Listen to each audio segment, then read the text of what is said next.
Notre voyage corrézien se termine, il nous reste une dernière pause ici, en plein cœur de la halle Georges Brassens, et vous conviendrez que l'on a soigné le programme. Je suis en compagnie d'Isabelle Carré. Bonjour Isabelle. Bonjour. Nous avons eu le plaisir de vous recevoir sur cette antenne en tout début d'année. Les Rêveurs venaient de sortir. Depuis, ce livre a obtenu des prix, a conquis de très nombreux lecteurs. J'ai l'impression que vous vivez une magnifique histoire avec ce livre. En fait, vous m'avez porté bonheur. Il faut croire, voilà. Dès que j'en écris un autre, je vous demande avec en premier. Plaisir, ouais. Oui, c'est une très belle histoire parce que c'est vrai que, bon, déjà, c'est un livre que j'ai essayé d'écrire pendant 20 ans. Je suis un peu lente, hein. Et c'est grâce à un atelier d'écriture organisé par Philippe Dian que les choses se sont débloquées pour moi. Et j'ai quand même passé après 3 ans à vraiment m'y mettre les mains dans le cambouis et à essayer de trouver ma musique, ma langue et d'écrire tout ce que je voulais, voilà, dire tout ce que je voulais dire dans cette histoire, qui est en fait une histoire pour raconter un peu un roman d'apprentissage d'une famille qui est un petit peu déglinguée comme ça, mais qui finalement, chacun va finir par trouver sa place. Ça se passe dans les années 70, voilà. Oui, une famille pas comme les autres complètement, une jolie famille que vous appelez donc une famille de rêveurs. C'est une qualité de savoir rêver dans la vie. Ah oui, bah oui, parce que regardez par exemple ce rêve-là d'écrire ce livre, si je l'avais pas rêvé toutes ces années, ben voilà, je l'aurais pas réalisé.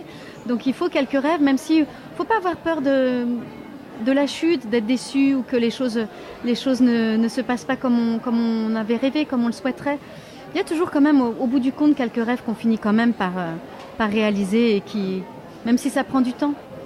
Ouais, c'est encourageant comme perspective. Vous êtes venu en lire des extraits sur scène ici à Brive de ce livre. C'était un beau moment? C'était un très beau moment, j'en sors tout juste là. C'était une heure de lecture. J'avais déjà lu ce texte à la Maison de la Poésie, j'avais été très très émue déjà.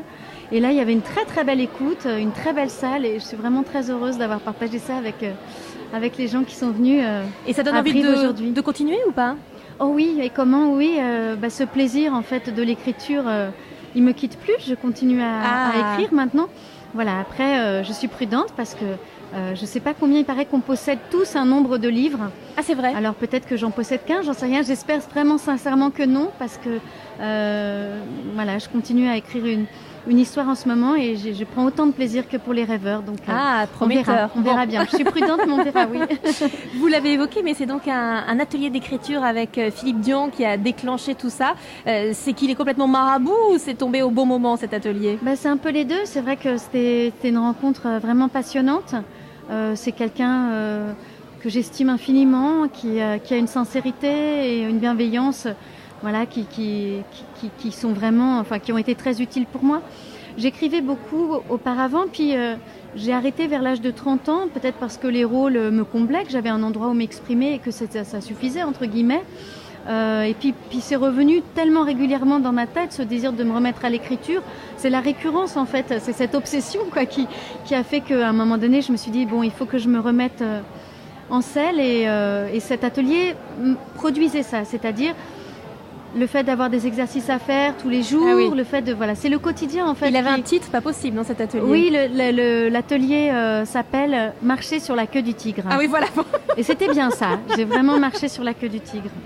Isabelle Carré, c'était agréable ici de rencontrer vos auteurs, vos lecteurs, parce qu'il y avait énormément de monde qui est venu vous voir. Oui, j'ai été très surprise. Enfin, j'avais déjà participé à quelques salons, mais c'est vraiment quelque chose que je découvre, quoi. C'est mes premiers salons. Je suis étonnée par l'affluence qu'il y a ici à Brive. Oui, on se dit que la lecture a le beau jour devant elle. En fait, c'est pas que voilà, exactement. C'est la ferveur en fait, le plaisir d'être là. On le sent quoi quand les gens viennent vous voir. Ils sont vraiment heureux quoi d'avoir l'objet livre dans les mains, de parler avec vous et puis. Voilà, on se dit oui, effectivement, c'est tout à fait juste que vous dites que le livre a de beaux jours devant lui. Et ça, c'est très rassérénant. Isabelle Carré, vous signez Les Rêveurs chez Grasset. Merci beaucoup d'avoir été avec nous. Et ainsi s'achève notre escapade littéraire et corrézienne. Sachez que toutes les interviews réalisées ici sont visibles sur la page Facebook du 107.7 et sur son site internet. Merci beaucoup. Merci.